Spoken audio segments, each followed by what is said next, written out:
A very good morning all of you.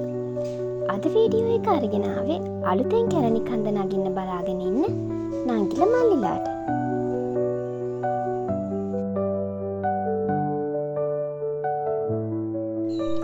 අවුරුදු 13ක් පුරාවටම පාසල් ජීවිතයෙන් ඔයාලා ලබාගත්ත පන්නරයන් එක්ක අද ඔයගොල්ලෝ කැලණි විශ්වවිද්‍යාලයට සුදුසුකම් ලබලා තියෙනවා.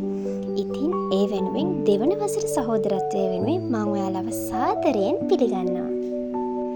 අපි දැන් බලමු කැලණි විශ්වවිද්‍යාලයේ කළමනාකරණ හා වාණිජ්‍ය පීඨයෙන් ලබා දෙන ඩිග්‍රී ප්‍රෝග්‍රෑම්ස් මොනවද කියලා. කළමනාකරණය කියලා ඕගොල්ලෝ සුදුසුකම් ලබලා තියෙන පීඨයකට. මේ පීඨය ඇතුලේ එක එක ඩිපාර්ට්මන්ට්ස් තියෙනවා. අපි බලමු ඒ ඩිපාර්ට්මන්ට්ස් මොනවද, ඒවා තුල තියෙන ඩිග්‍රීස් මොනවද, අපි කොහොමද ඒවට ඇප්ලයි කරන්නේ වගේ දේවල්. ඉතින් මේ කිසිම දෙයකට ඔයාලා දැන්වම කලබල වෙන්න අවශ්‍ය නැහැ. ඔයාලා කැම්පස් එකට ආවට පස්සේ ඔරියන්ටේෂන් කාලයේදී ඔයාලට මේ පිළිබඳව කැම්පස් එකෙන් හොඳ අවබෝධයක් ලබා දෙනවා. අපිට තියෙනවා accountancy department එක, finance department එක, marketing management department එක, human resources management department එක සහ BCom department එක. අපි දැන් බලමු මේ එක් එක් departments තුල අපිට හදාරන්න තියෙන degrees මොනවද කියලා. accountancy department එක තුල අපිට තියෙනවා accountancy degree එක, auditing and forensic accounting degree එක, ඒ වගේම accounting information system degree එක. මේ AIS degree එක campus apply කරනකොට direct apply කරන්න තිබ්බ degree එක. මේ ගැන ඔයාලට වැඩිදුර විස්තර orientation program එකේදී ඔයාලට අනිවාර්යයෙන්ම කියලා දෙනවා. ඒ වගේම finance department එකේ degree programs 4ක් තියෙනවා. ඒ තමයි finance, banking, insurance, ඒ වගේම financial engineering. ඔයාලගේ පාත් එක ගැන දැන්වම ඔයාලට roughly idea එකක් ගන්න පුළුවන් කියලා මං හිතනවා. ඒ වගේම marketing department එක marketing සහ digital marketing කියලා කොටස් දෙකකට බෙදලා තියෙනවා.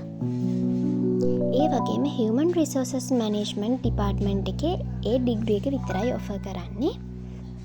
එතකොට BCom එකත් බෙදෙනවා business commerce, business technology, financial management and entrepreneurship කියලා.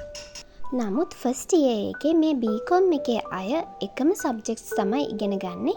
එයාලගේ GPA එක base කරගෙන second year එකේ ඉඳලා තමයි එයාලව degrees වලට allocate කරන්නේ.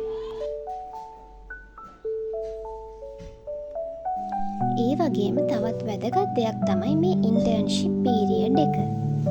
ඉතින් අපි හැමෝම දන්න දෙයක් තමයි අපි ජොබ් එකකට යනකොට ඊට කලින් අපිට එක්ස්පීරියන්ස් තියෙන්න ඕන කියන එක.